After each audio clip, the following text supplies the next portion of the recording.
Welcome, everybody, to our lovely panel today, Connection, Community, and Partnership.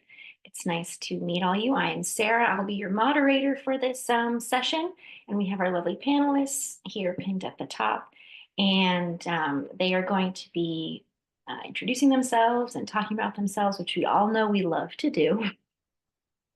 Said nobody ever. So please make sure that if you are muted, feel free to have your camera on or off. It's totally up to you. You can add questions in the chat as we go. And then once the panelists are done, we'll go through those questions and have as many as you like. That's what we're here for. Answer as many questions as you have. So Dana, I'll pass it off to you. Thank you, Sarah. So I will just do a really brief introduction of myself, and then I'll popcorn it over to our next speaker to kind of do the same, and then popcorn and popcorn. Essentially, hi, everybody. My name is Dana Murray. I am coming to you from Tkaronto here in what's also known as Toronto in the so-called Canada. I am representing ARCS, which is the Association for Registrars and Collection Specialists, specifically the Advocacy Committee. And I'll be happy to talk a little bit more about what that association is in a little bit. But essentially, I'm also a PhD student at the University of Toronto, where I study museums and disasters. So I'm really excited to be here to chat with you all. We have a really great group of quite diverse associations here. So hopefully there's a little bit of something for everybody, and we look forward to your questions. So I'm going to popcorn it over to Mariah. Dr. Lancaster, please. Thank you, Dana. I'm Mariah Lancaster. I am the Director of Congressional Affairs for the Association of Zoos and Aquariums. I also happen to be a queer, non-binary, neurodivergent human.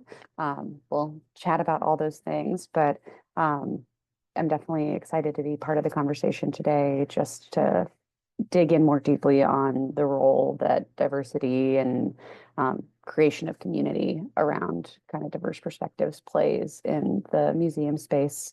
I know some of you might be going, zoos, what do you mean? We're here to talk about museums. But AZA takes the position that, zoos are very much living museums. So happy to be part of the community. And I will pass over to Dr. Nona Sam. Good morning, everybody. I am Dr. Nanaba Sam, and I am currently the museum curator at Diné College here in Saley, Arizona, where I've been for the last almost 13 and a half years now. Just recently finished my doctoral degree in educational leadership, and now moving forward in being, I guess, in a number of ways, playing a bigger part in the museum field as well as in higher education. Aside from what I do with Diné College, I'm also a key member of the Galactic program through the Indiana University School of Global Studies, where we build in community collaboration and look at arts on a global level and introducing art to our students at Diné College. And sorry, my grandson's in the background, so you might hear him a little bit off and on today. Never apologize for that. I love it. So yeah, in a nutshell, that's me. And I will popcorn it, as Dana said, over to, I'm gonna probably butcher this, Asia. Perfect. Awesome. Yeah, that was great. Nobody gets it on the first try, but you did. Hi, everybody. My name's Asia Bain. I work for the American Association for State and Local History. We're headquartered in Nashville, Tennessee, but we're a national membership association, so we cover everybody all across the country, and we have some Canadian members and overseas as well. Yeah, and I'm excited to be here and talk about the importance of community in our field. Definitely really relevant to ASLH and my work. We're a pretty smallish office. We're about 12 people, but we do a lot, and none of it would be possible without all of our committees and task forces and all of our wonderful volunteer groups and this wonderful community we've built across the country to help us do what we need to do. I think that's it, so I'll hand it back to Dana. Perfect. So originally when I first heard that the Museum Workers Advocacy Day was going to be like the theme, and the call had been released for panelists and presenters, I originally just really wanted to get a group of great people together to have a bit of more of a conversation. So these lovely human beings graciously kind of took up the call and agreed that this is an important conversation to have. And I think we always just sort of approached it from the stance of we wanted to have more of a casual conversation. So we don't have any slides. There is a resource document that we've been populating with some links and potential, like whether it's resources like a statement or where you can join as a member, those kinds of resources that will be circulated for you all if it isn't already there. So don't worry, you will be receiving that. But also we just wanted to have a bit more of like a conversation and get to know one another and what brought us to this work, what our connections or our associations and institutions we're affiliated with can offer an emerging museum professional.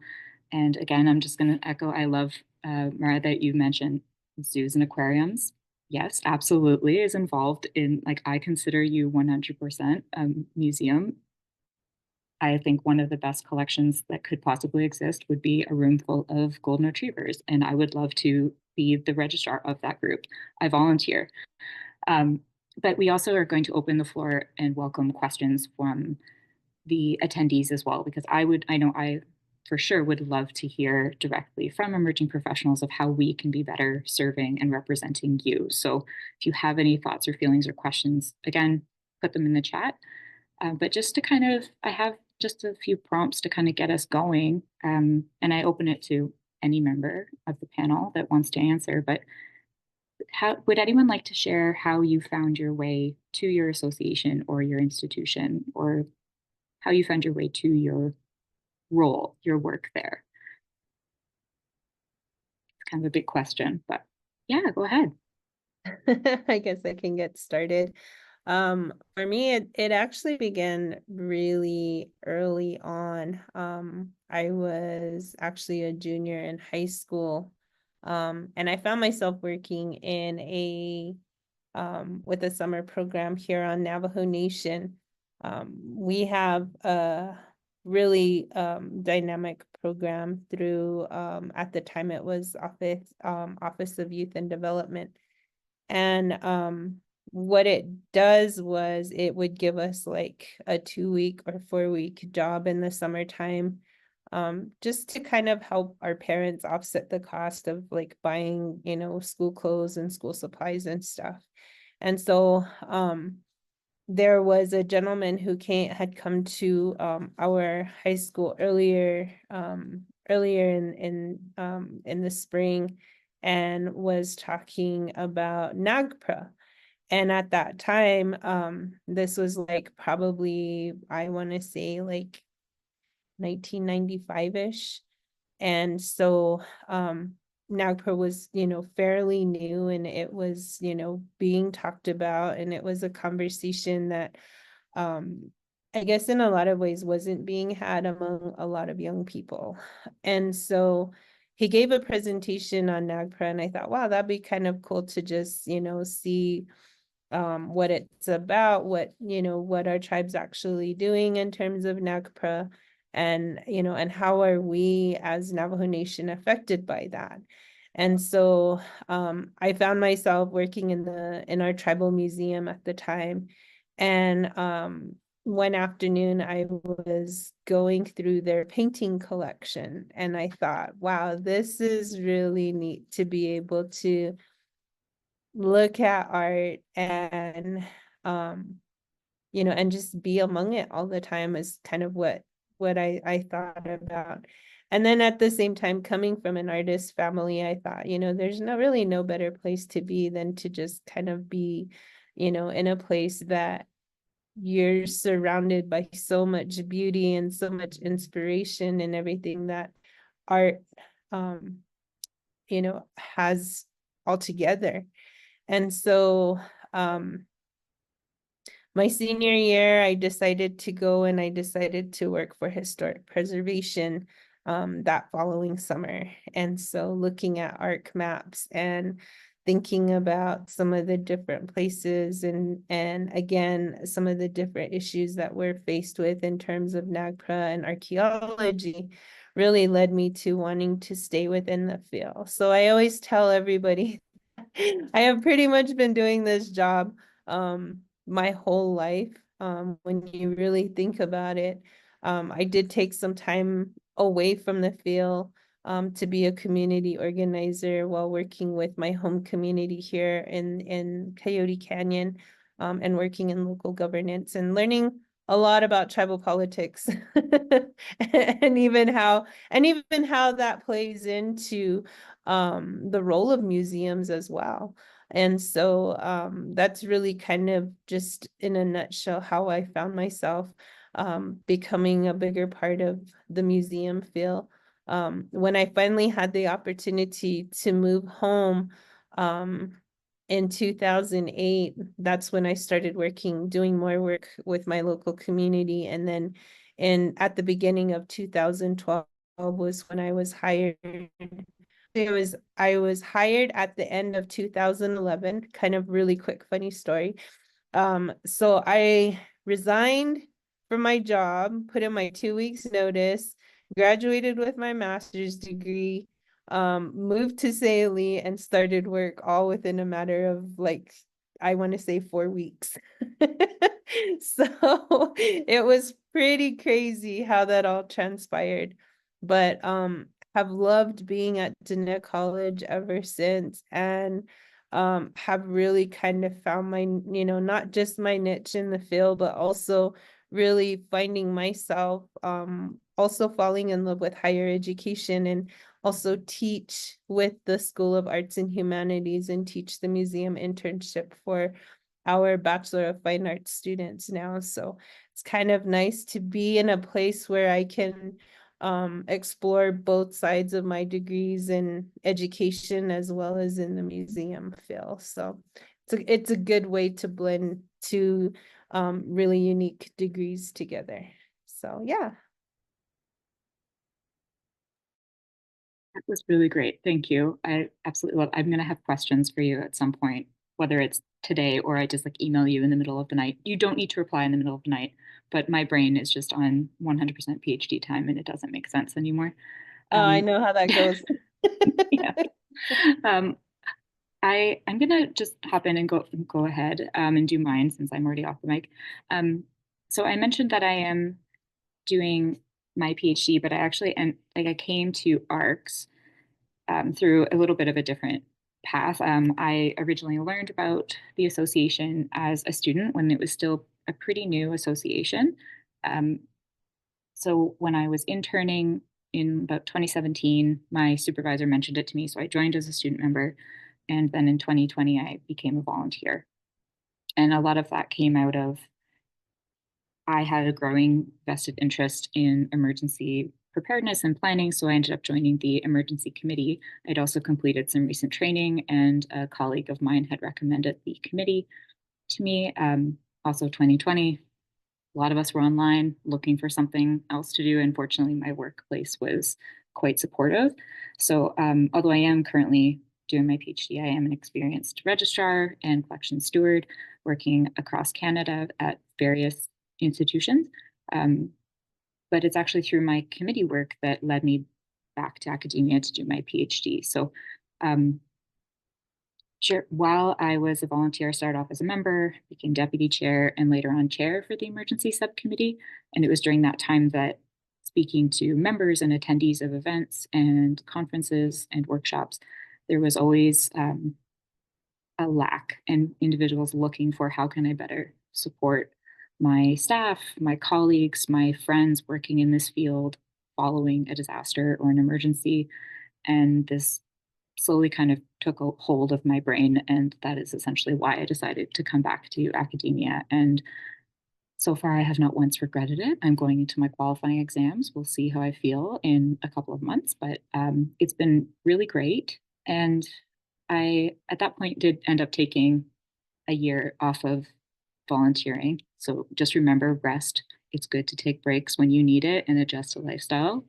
But I've returned to ARCS with the advocacy committee. So one thing also being back in academia, and I'm a TA for the Museum Studies program here at U of T as well. I really wanted to find a way to continue advocating and supporting our students and fellow emerging collections professionals, just helping them find a way in any way that I can to get past some of these roadblocks, whether they're institutional or otherwise.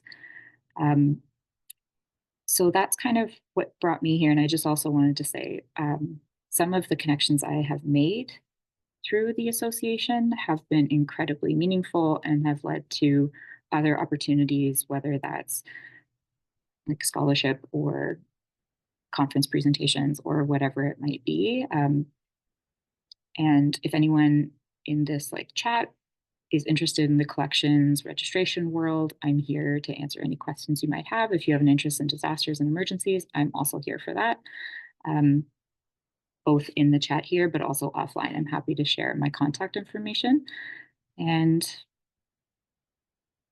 that's essentially it for me. I think I'll leave it short and sweet so we can get to another. So Mariah or Asia, do either of you want to share kind of what brought you to this work? Sure, I can go.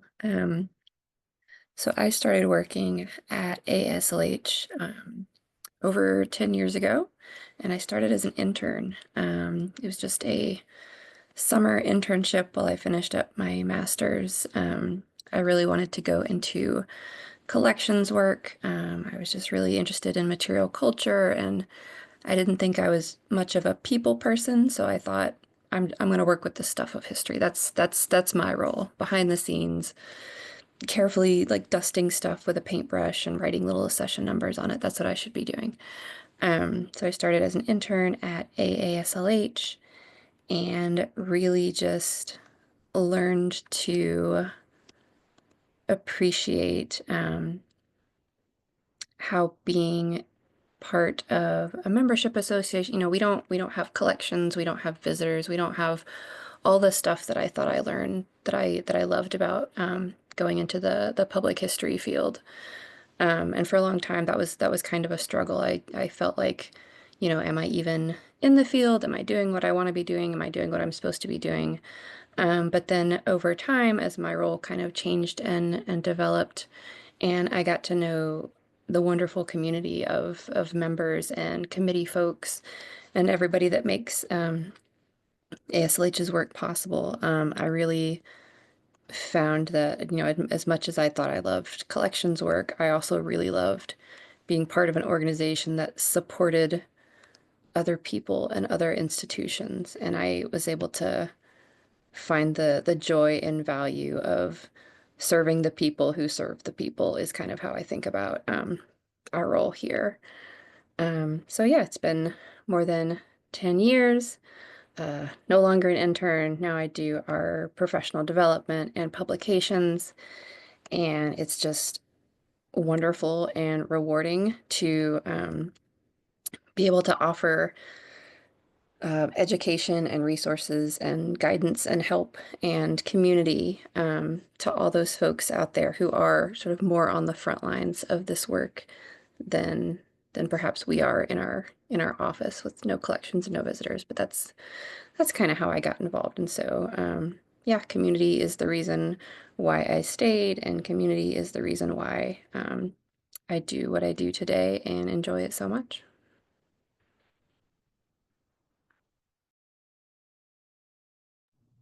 Last but right. not least. I know, I was going to say it's my turn.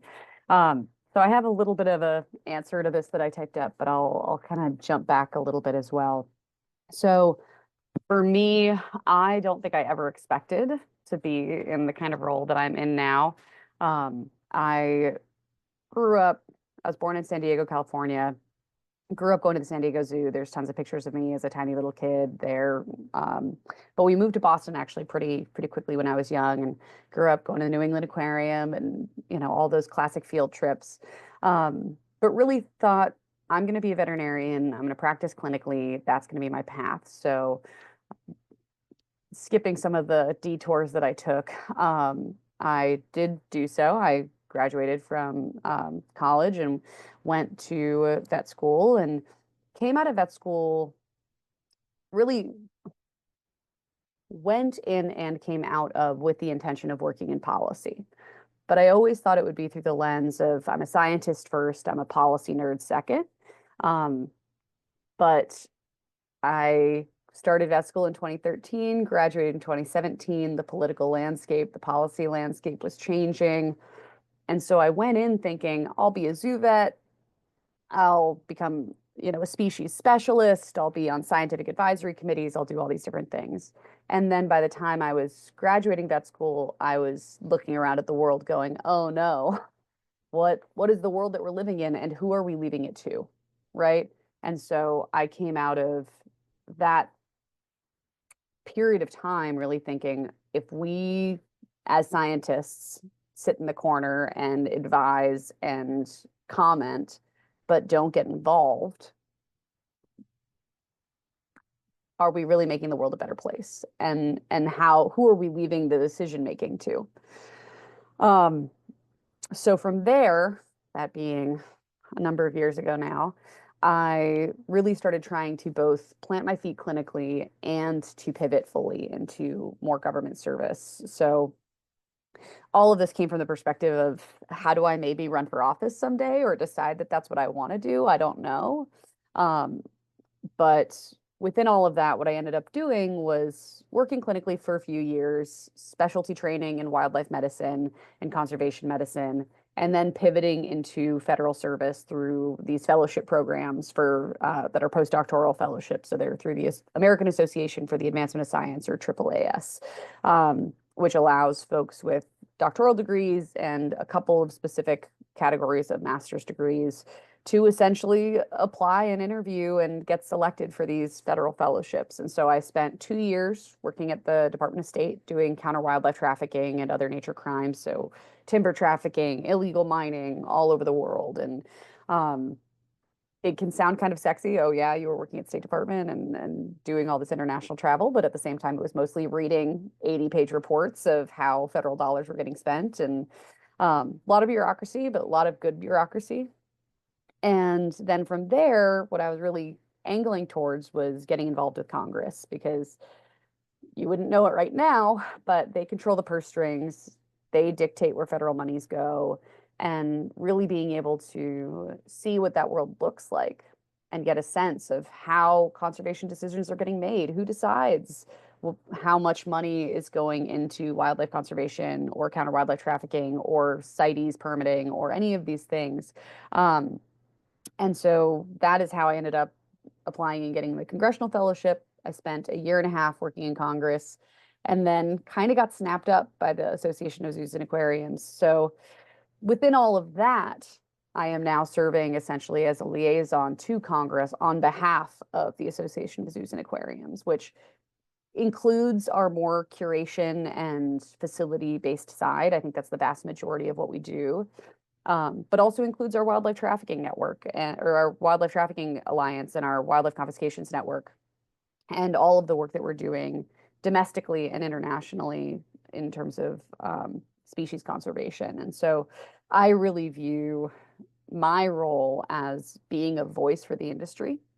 And it's an incredibly important role to be in, to have the expertise that I have, and also be able to teach various folks from various facilities, whether it's San Diego Zoo, New England Aquarium, or Columbus Zoo, or anywhere else in the country, how to engage differently on a federal level and how to advocate for our field and how to explain to lawmakers why museums and zoos and aquariums matter.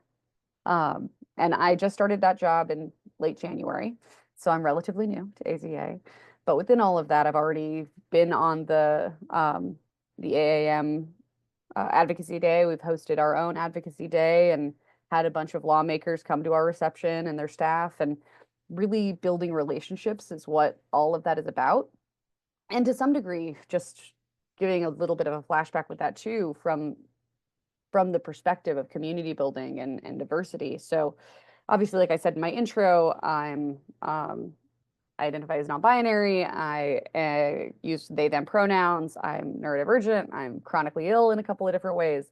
There's a wide variety of ways in which I am not a standard cookie cutter human being in a lot of different ways. And what that has meant is that at these various phases through my career, I've had to learn how to advocate for myself, set boundaries, build community, advocate for peers, subordinates, helping others advance in their careers in a place where they might not if they didn't have somebody else sitting there going, I see what your challenge is. Oh yeah, I dealt with that 2 years ago, and here's how I survived it or tackled it. And so that meant that when I was working in Congress, I was not just a Hill staffer, but I was also a member of the LGBT Congressional Staff Association and the Disabled Congressional Staff Association. And building that kind of network was not just useful for me professionally, because obviously it's an opportunity to meet a lot of colleagues that are like-minded and valuable. But it also means that all of those are support for you as you're dealing with challenges, as you're wondering, is this a reasonable accommodation to ask for? Or, what does it mean to be queer in these very, you've got some members of Congress who are putting signs outside their office saying there are only two genders. What does that mean to be a queer staffer on the Hill if you're using the bathroom down the hall, right? So there's a lot of those complications that exist. I'm very lucky where I am, and we'll, I think, get into this a little bit in some of these questions with Dana about landing at AZA. So I'll kind of leave it there, but that has been my path, and I'm happy to answer any questions about any of those twists and turns of my kind of non-traditional pathway for folks that are interested.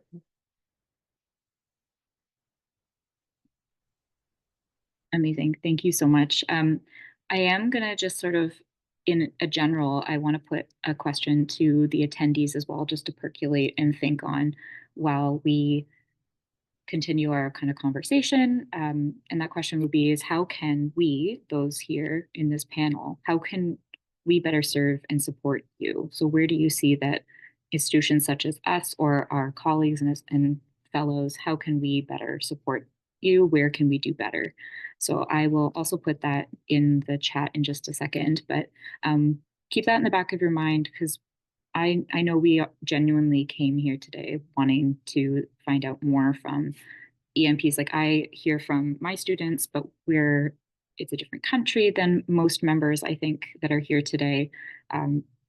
Even if we were in the same country, be in a different part of the country, coming from different perspective, different experience.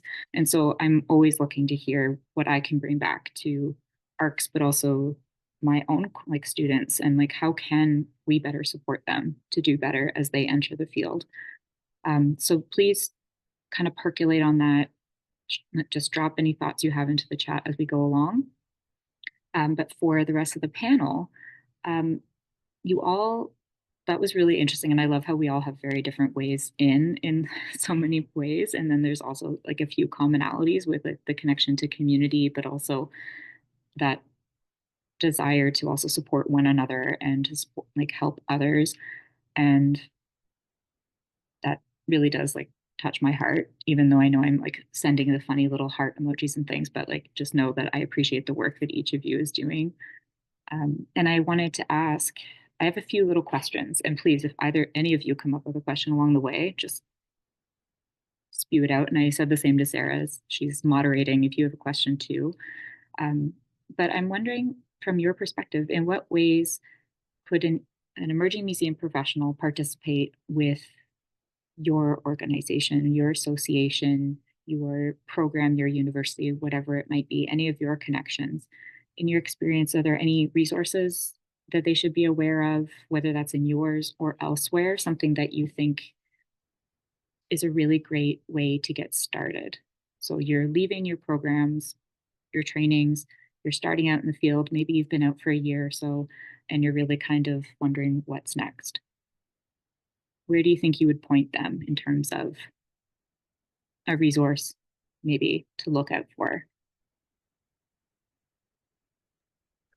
I think one of the things that I have really started to do in terms of giving my students resources to either graduate programs or looking at their levels of where they want to go when they're done at Dene College is reminding them to be mindful of what programs really speak to them.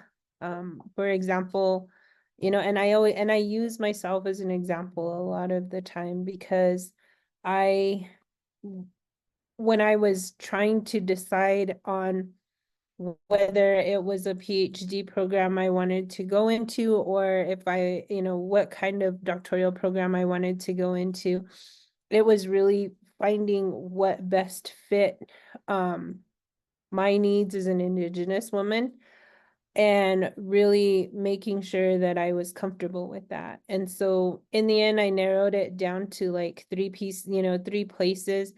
And it was interesting because a lot of people were like, well, you should go to Harvard, you should go, a good friend of mine had gone to Princeton, and he was like, you should go to Princeton, you should go to NYU. So there's like all these different avenues that people, really encourage you to explore. But for me, it was really looking at what spoke to me as an Indigenous woman. And so the last choices I had were the University of Arizona in Tucson, Arizona State in Phoenix, and then the University of New Mexico. And it was really interesting how this had happened by chance, that the individual who started the Native American Leadership and Education program at the University of New Mexico contacted me. And it was really strange because it was like 2 weeks before the deadline, and she was like, you should really consider applying to this program.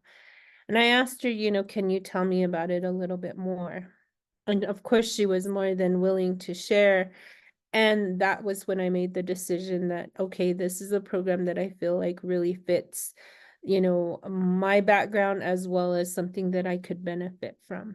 And so when I started the program, it was very Indigenous based. And that was the thing that I was looking for, was, how can I relate to the individuals who are in this program, as well as the individuals teaching in this program.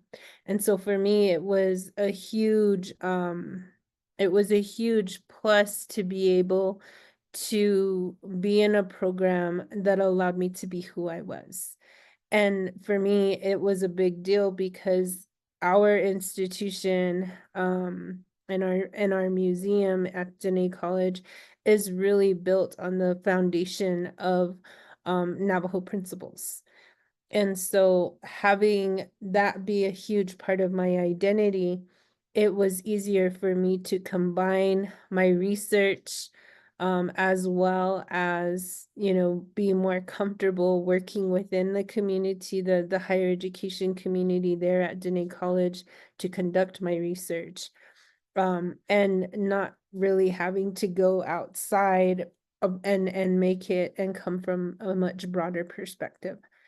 And I think that's one of the things that I highly encourage, individuals to really look at is, think about, what best speaks to you if you are an Indigenous person in this field particularly, because there is a lot of cultural sensitivity that surrounds the work that we do.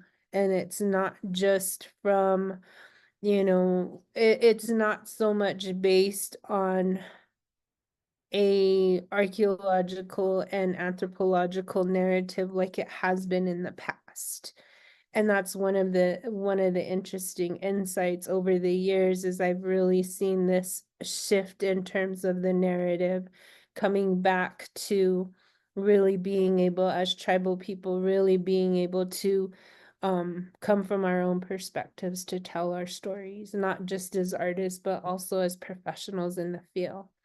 And so that for me is really important to make sure that when an individual comes to me and says, well, hey, I have this thought or I have this idea, can you share your perspective with me? And that's one of the biggest things that I try to do is make sure that, they find a program that not only speaks to them, but also that they know that they can benefit from as well.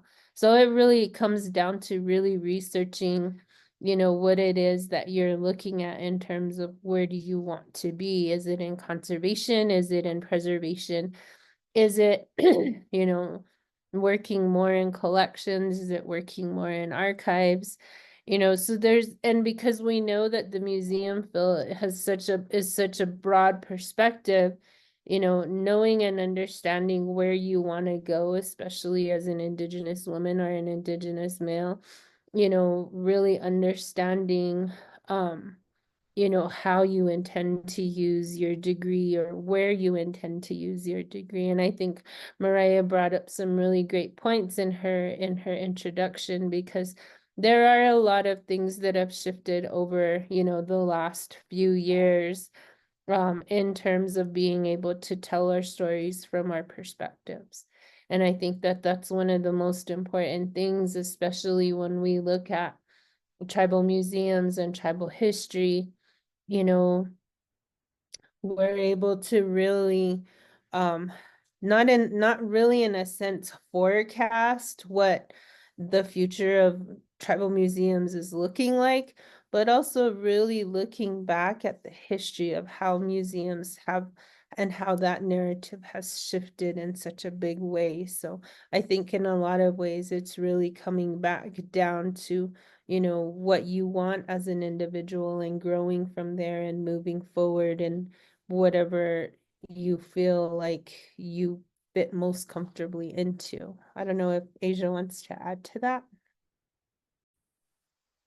Yeah, sure. So for us, as a membership association, I think we definitely love having EMPs join us. There's a whole membership category for students and new professionals. But I think more important than that is sort of what we and other associations do this as well, offer in terms of learning in community. I think if you were lucky enough to, go to school for this, go to a museum studies program, public history program, something like that, so much of, your life over the past couple years has been, learning, education, but learning in community. You are part of a class, you're a part of a cohort, you're a part of a group of people who are sort of going through this process together. And then once you graduate, maybe once you're employed, it's a different landscape. You might feel kind of isolated, even if you work at a place with other museum people, however they define that. It's just a different experience. We serve a lot of small museums with really small budgets. We serve a lot of sites in kind of remote locations, and we serve a lot of people doing this work now that didn't go to school for it. Maybe it's their second career or their retirement passion project, but they don't necessarily have a history or a museum-esque kind of degree. And so part of what we do is we offer a lot of webinars and courses and workshops and stuff like that, that is an opportunity to learn in community once again. And it's a community of people all across the country who you might not otherwise know. So I think that honestly is one of the most valuable things that we offer, the chance to learn new skills, things that you didn't learn in school or you didn't go to school for those things, but it's the opportunity to learn those things that you need to do your job in community with other people across the country, so that you do kind of build that class cohort feeling of you learn all about museum finance, but you also meet 20 new people who are doing similar stuff that you can call later with questions. And that is like I said, I think community is the most valuable thing that we offer at ASLH. We offer, you know, the instruction, and you're there for the facilitator to teach you about the thing that they're an expert in, but you're also there to meet the people who are learning along with you, who will go on to become your community in a lot of ways. You don't have to be a member to participate in any of our professional development or even to serve on any of our committees. So it's very, very open in that respect. And so I think that's one of the key things we offer, particularly to this audience of EMPs. If you miss learning with folks and you know you can benefit from just meeting other people who are working with the same challenges and issues and aspirations that you might be, that's something that we hope you kind of find a home for within ASLH. Just want to jump in and say, like, I feel very similarly about some of the ARCS offerings. So for an example, we recently put together a webinar on accessibility in the GLAM Museum workplace. So some of our webinars and resources, when we're able to get partners and funding, because ARCS is entirely volunteer run as well. So we do have a lot of resources that are available to anybody. So like one resource I've shared on the sheet is an equity and pay equity and transparency statement. That statement is available for anyone to print. And if you're working towards that and you're preparing to essentially battle for your right to like equal pay with your employer, this is a resource you can add to your dossier to like bring forward. There are some webinars and like book clubs and meetups and things like that that happen, whether in person or online, that are available for free, and others that are paid. And if you're a member, you get it discounted. Trust me, we would love to have everything be free, but when you're volunteer run and you still have to operate a Zoom account and things, there are some limitations. But ARCS membership is at least, it goes by your yearly income as opposed to, you know, one set rate for everybody. But I also just wanted to mention, in terms of the training and everything, I'm currently working on a museum studies curriculum renewal, and it's been many years here for our department.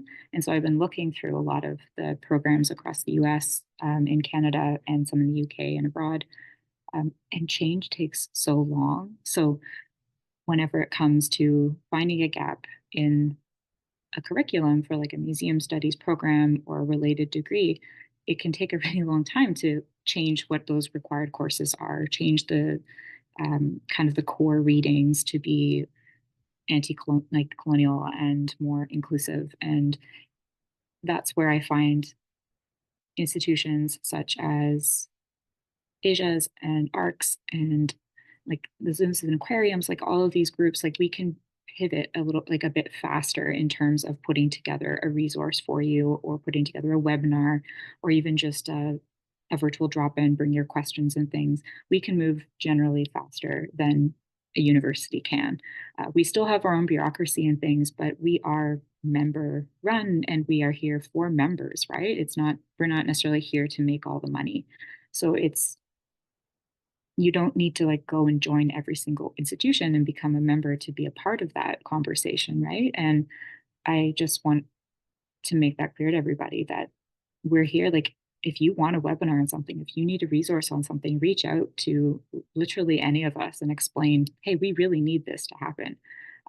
And we'll do our absolute best to do it. So the webinar I mentioned, for example, that was accessibility and GLAM in the museum workplace. That was registrars and collection specialists saying, you know, I didn't learn this in the class. I don't know what my role as a registrar is when I have, whether it's an artist with accessibility needs or it's my visitor that has mobility issues. Like what do I do as a registrar? Because I think a lot of the times we think of, well, where does the text get installed and those sorts of, can they get through the space? But everybody has a role in increasing accessibility. And so we put together a panel partnering with an archival institution that had done a lot of work on that. So we also partner with each other quite a lot. And that is something else I think we have as a strength. And that webinar, even though it was paid, it will go in about a year. It'll be available for people to watch, like members can go on and watch it whenever they want. So we do our best to make sure that things are available to everybody. But again, if you need something from any of these institutions, reach out, let us know what you need and what we're missing out on. And I also realize that we are running low on time, so I want to open it to the panel. How does anyone have any questions for each other or for our attendees?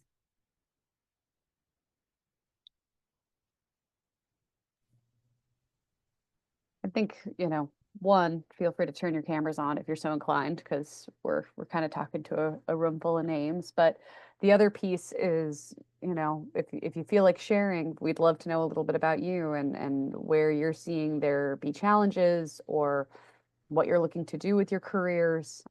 Happy to be able to give some guidance on a little bit of a more personal note.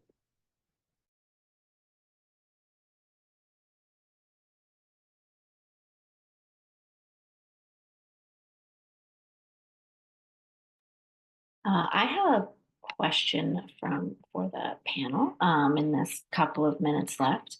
All of you, thank you so much for sharing your stories and how you come to where you are and why you do what you do and the passion, because I know a lot of us feel the same way. It really is the passion. It's what keeps you here, and it's why we love to be in these fields and why we do what we do constantly, day in and day out. And I think a big one for me, and it's funny, I did talk to Dana, and one of her questions is pretty much exactly what one of mine is, because I always ask my interns this. I kind of always say, what is a piece of advice, or what would you tell your younger self when you're not sure what you want to do, or should I go into museums? Oh my gosh, am I going to be able to do this or that? Why do I love it? What's a piece of advice present you would tell little you when you're thinking about doing this? I'll kick that off. Don't expect your life to be a straight line. Fundamentally, the first job you get will probably not be your last job, and you can treat opportunities like lily pads to jump off to find the next thing. And being able to learn everything you can from every opportunity, even if it's one that you get there and you're like, oh, wait, I don't know if I love this. That's okay. You're going to learn a lot there. You're going to grow from being there. You're going to meet a lot of great people, and you'll find your next opportunity. And understanding that at some point you'll look back on your career and you'll go, oh, that now makes sense. But when you're in the middle of it, you can't see the story that you're writing. So don't put too much pressure on yourself early on. You'll find your way.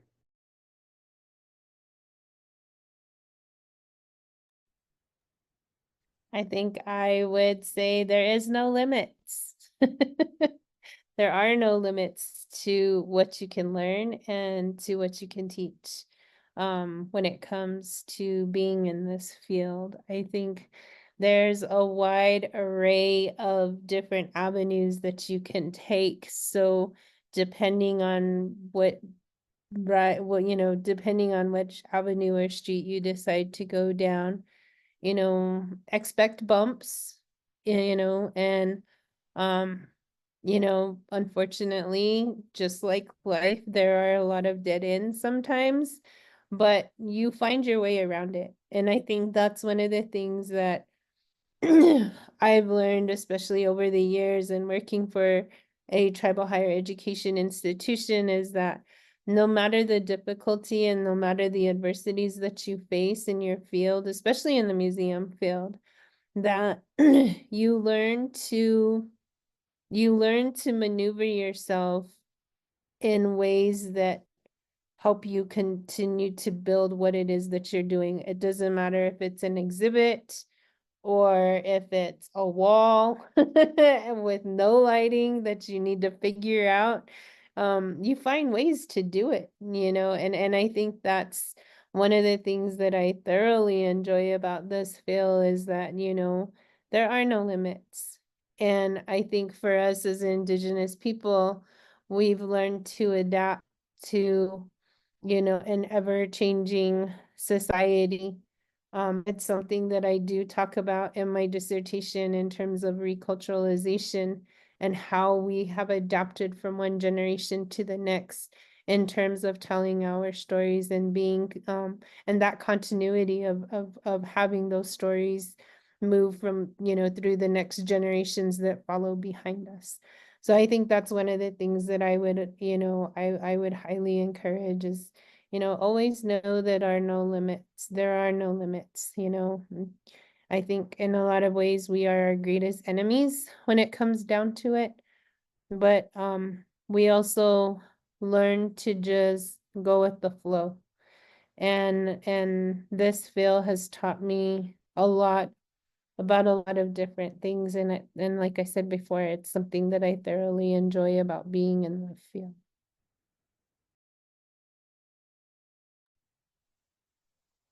Yeah, I would just wrap it up by saying, learn to be flexible and learn to kind of roll with things. I know for me, when I was, I guess, coming through school, there was definitely a temptation to be like very focused and very specialized because you feel like you need to be that person who fits that job listing because it's so competitive out there. You feel like you need to be focused on this only one thing.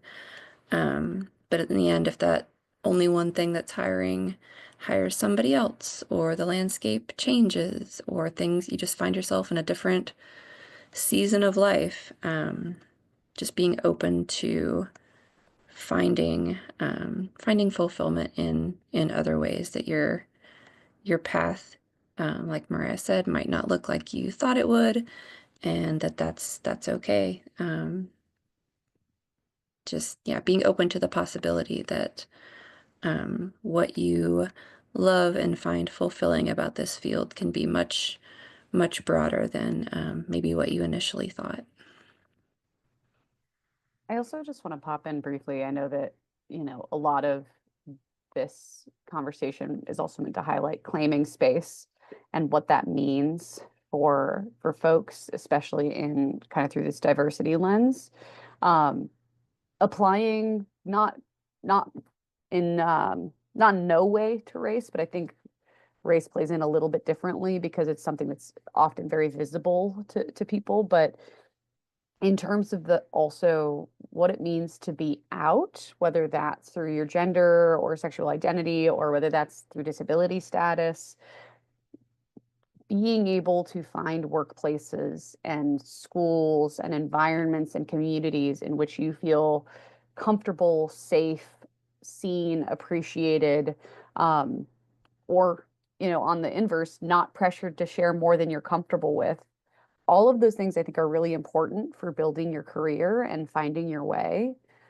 I think that a lot of people stay in jobs or don't consider necessarily when they're looking for jobs, what it's going to be like for them as a human being in different roles. And I do encourage everybody to kind of consider that, to really find a place where, nobody's ever going to be exactly the same as you in terms of perspectives or opinions, but it makes a big difference to be in a work environment where people are actively striving to use your right pronouns versus people that are misgendering you.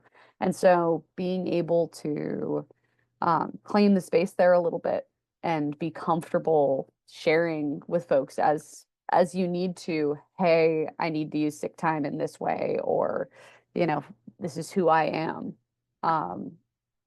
makes all the difference in being able to succeed long term in your career and in your life. I'm just going to echo all of that really quickly and also just say, like, the importance of finding your community and your support and your mentors. So if I could go back to little me, that would be, I was very lucky in that I had a great cohort and we have stayed very close. And it's been 10 years that we've known each other and we're still in touch all the time. But those other networks as well, those other connections that you make along the way that will respect your need to say no and step back sometimes, because there's a lot of go, go, go in the world, like thank you capitalism. But I think there's a movement about rest is resistance, but we also just you need to take those moments and having those around you that will respect and understand that, and also take care of you sometimes. Like that's what we need. So be on the watch out for one another, I think is my biggest thing. Like let's take care of each other and remind each other, hydrate, rest, get the sun on your face. Like it seems small, but it's huge once you've been sort of in the trenches of it for a little while. It's really important. Thank you all so much. We do have a couple minutes left, and we did have a question in the chat from Lex Rose. And Dana, you responded a little bit there. If any other panelists have anything they'd like to add. I'm currently struggling to find a full-time role in curatorial exhibit work, and I'm balancing part-time work, trying to find a full-time role at the museum that aligns with my research interests. Curatorial roles vary widely with the qualifications they would like. They definitely do. Do you have any advice for breaking into those roles specifically?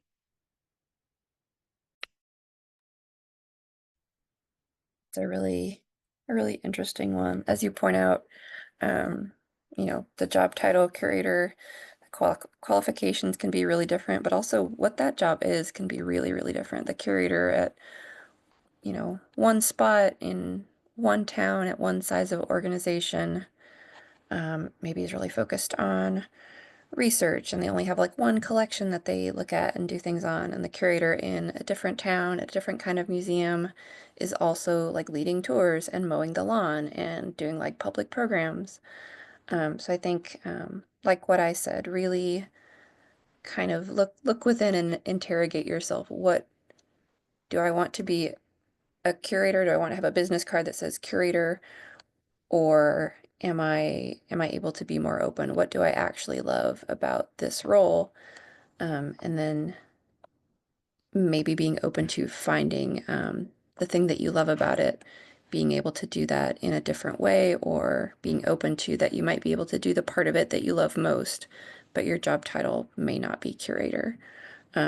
Your employer may not be a museum, but if you're still doing that part of it that really appeals to you and really feeds your soul, maybe that's more important than having that title specifically. Mm-hmm. This is something I see with students quite a lot when they're working on their first like official like job applications, is they constantly overlook a lot of their customer service experience or their experience in, even if they think it's just a hobby, I knit or I just do this. I'm like, like that's huge. Like look at don't dismiss your experience based on the job title. So just like kind of going off of what you were just saying, Aja, I was like, like every experience, like that's part of being a curator. For one thing, is how can you pivot and how can you interpret this piece in different perspectives and in conversation with other pieces, and how can I do this respectfully and intentionally? It's the same with your job application. Consider this like a curatorial exercise, is looking at some of the keywords in those job postings. And I know they might say like these are the qualifications, a specific degree. Sometimes they don't even know what they're looking for necessarily until they see it in front of them. So if you look at, okay, well, what are the tasks that they're asking for here? Okay, well, if it's, managing a budget or something, is it like putting on an exhibit? Like how specific are they getting? Well, like a budget, for example, if you were on any student association and you ever like planned an event, that counts. And I also don't care if it's volunteer or paid. If anyone really cares if it's volunteered or paid, like I think that's a little ridiculous. I've never worked somewhere where we looked at it and said, oh, but you only volunteered. That's a huge commitment to me, to see that you were a volunteer. And in some ways, I think that it's almost, you probably formed a stronger relationship with your fellow volunteers, with your mentor. Like you chose to be there every day. That shows like a level of commitment, a level of care and attention to detail to be there all the time. So don't discount any experience you have, whether it's paid, unpaid, in a different field entirely. It's in hospitality. There are always skills that there are communication skills you've been developing. There's problem solving. There's project management. The opportunities are endless. So just don't discount what you already have just because they might put a certain qualification on the job posting. Thank you all so very much, our lovely panelists, our wonderful attendees. This is why we do Museum Workers Advocacy Day, is so that we can hear from each other, collaborate, network, and just keep the conversation going. That is the only way that this works, is that we keep these conversations going, that we have the passion and we go. So thank you all so very much. We appreciate you. Go through the weekend wonderfully, hopefully with whatever weather or whatever is coming your way. Thank you all so very much.